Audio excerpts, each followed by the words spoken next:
Hello students. तो कैसे हैं आप सब लोग। आज हमने जो टॉपिक पढ़ना है वो है एक्सक्रीशन इन एनिमल्स।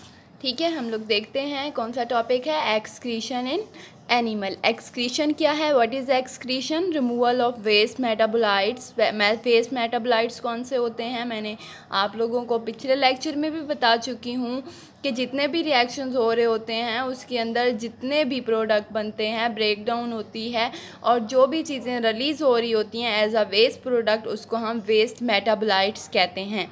ठीक है। और यहाँ पे आप लोगों को बताया गया है कि एनिमल के अंदर जो एक्सक्रीशन हो रही है वो क्यों होती है, क्योंकि सॉल्ट की कंसंट्रेशन हाइपरटोनिक इन्वायरमेंट में बहुत ज़्यादा हो जाती है जिसे बॉडी से रिमूव करना ज़रूरी होता है। ठीक है, तो सॉल्ट जो है वो बॉडी से जब बहुत ज़्यादा हो जाते हैं तो उसे रिलीज़ किया जाता है। बॉडी के अंदर डिफरेंट कैटाबॉलिक रिएक्शंस हो रहे हैं। कैटाबॉलिक क्या होते हैं? कैटाबॉलिक या कैटाबॉलिज्म क्या होता है? Breakdown of cell. ठीक है, बॉडी के अंदर डिफरेंट प्रोसेस हो रहे हैं, ब्रेक डाउन हो रही है, सेल की ब्रेक डाउन हो रही होती है तो डिफरेंट प्रोडक्ट्स रिलीज़ हो रही होती हैं। जैसे आप एग्जांपल समझ लें प्रोटीन की। ठीक है, अगर प्रोटीन ब्रेक डाउन होगी तो किस में कन्वर्ट होगी? अमाइनो एसिड में, क्योंकि हमें पता है कि प्रोटीन किससे बनी हुई होती है? अमाइनो एसिड से। ठीक है, तो अमाइनो एसिड के अंदर हमें पता है कि अमाइन ग्रुप होता है। ठीक है, अमाइनो जो ग्रुप होता है वो रिलीज़ हो जाएगा जब उसकी ब्रेक डाउन होगी, सारी चीज़ें अलहदा होंगी। तो जब अमाइनो ग्रुप अलहदा होगा तो इस प्रोसेस को हम कहते हैं डी अमाइनेशन। ठीक है, removal of amino group. Next हमारे पास जो अमाइनो ग्रुप होगा ये आगे कन्वर्ट हो जाएगा या तो यूरिया में या यूरिक एसिड में या फिर अमोनिया में कन्वर्ट हो जाएगा। लेकिन इसको, इन प्रोडक्ट को जो रिलीज़ हो रहे हैं इनको दोबारा से रिसाइकल नहीं किया जा सकता। ठीक है, जो बन गए हैं इससे अब बॉडी से रिमूव करना होगा तो हम इसे रिसाइकल नहीं कर सकते।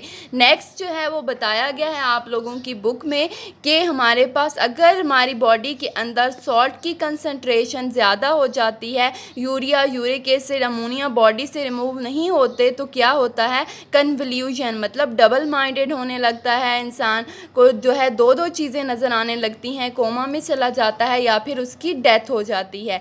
ठीक है, अगर हमारे पास ये वाले excretory product urea, uric acid, ammonia release हो रहे हैं तो साथ साथ और भी डिफरेंट प्रोडक्ट रिलीज़ हो रहे होते हैं।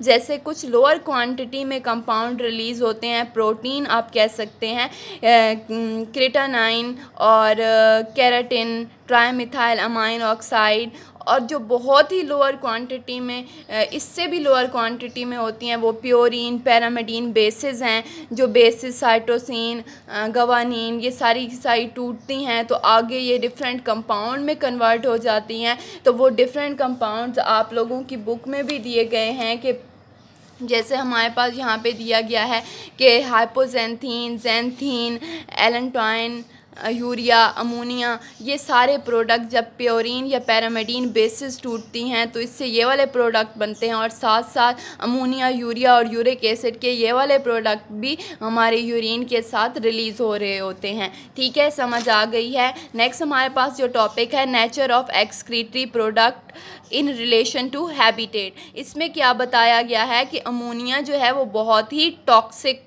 आप कह सकते हैं एक्सक्रीटरी प्रोडक्ट है। इसके लिए हमें ज़्यादा से ज़्यादा पानी की रिक्वायरमेंट होती है। तो जितने भी एक्वेटिक ऑर्गेनिज्म हैं जो फ्रेश वाटर में रहते हैं, जिनके अंदर पानी की कंसंट्रेशन बहुत ज़्यादा होती है, उन ऑर्गेनिज्म के अंदर एक्सक्रीटरी प्रोडक्ट यूरिया ही रिलीज़ होगा। लेकिन बाकी जितने हैं उनके अंदर पानी की रिक्वायरमेंट को देखते हुए किसी के अंदर यूरिया, किसी के अंदर यूरिक एसिड और किसी के अंदर अमोनिया रिलीज़ हो रहा है। ठीक है, यहाँ पे भी आपको बता रहे हैं कि प्रोटीन टूटती है अमाइनो एसिड में, अमाइनो ग्रुप आगे चेंज होता है। कुछ ऑर्गेनिज्म जिनके अंदर पानी बहुत ज़्यादा, जो पानी ज़्यादा पानी में रहते हैं उनके अंदर अमोनिया रिलीज़ होता है। जिनके अंदर कम पानी प्रेजेंट होता है उनके अंदर यूरिया रिलीज़ होता है एज आ एक्सक्रीटिव प्रोडक्ट। और जिनके अंदर बिल्कुल ही पानी की कंसनट्रेशन जो है, जैसे बर्ड वगैरह हैं, तो उनका वाटर जो है वो बार बार लॉस होता रहता है, इसलिए वो क्या करते हैं यूरिक एसिड को रिलीज़ करते हैं क्रिस्टल की फॉर्म में। तो यहाँ पे भी यही बताया गया है कि यूरिया को रिलीज़ करने के लिए कम पानी की ज़रूरत होती है और अमोनिया को रिलीज़ करने के लिए ज़्यादा पानी की ज़रूरत होती है। लेकिन जो हाइपोटोनिक मतलब जो फ्रेश वाटर के अंदर रहते हैं, जिनके अंदर सॉल्ट की कंसंट्रेशन कम है लेकिन वाटर की कंसंट्रेशन बहुत ज़्यादा है, तो वो क्या करते हैं, वो अमोनिया को एज आ एक्सक्रीटरी प्रोडक्ट रिलीज़ करते हैं। अमोनिया को रिलीज़ करने के लिए बॉडी से 5 ml मतलब हाफ लीटर वाटर पानी चाहिए 1 ग्राम ऑफ अमोनिया को रिलीज़ करने के लिए, अमोनिया नाइट्रोजन को रिलीज़ करने के लिए। ठीक है, नेक्स्ट आप लोगों को यहाँ पे बताया गया है कि रिस्ट्रिक्टेड का मतलब होता है स्टॉप हो जाना।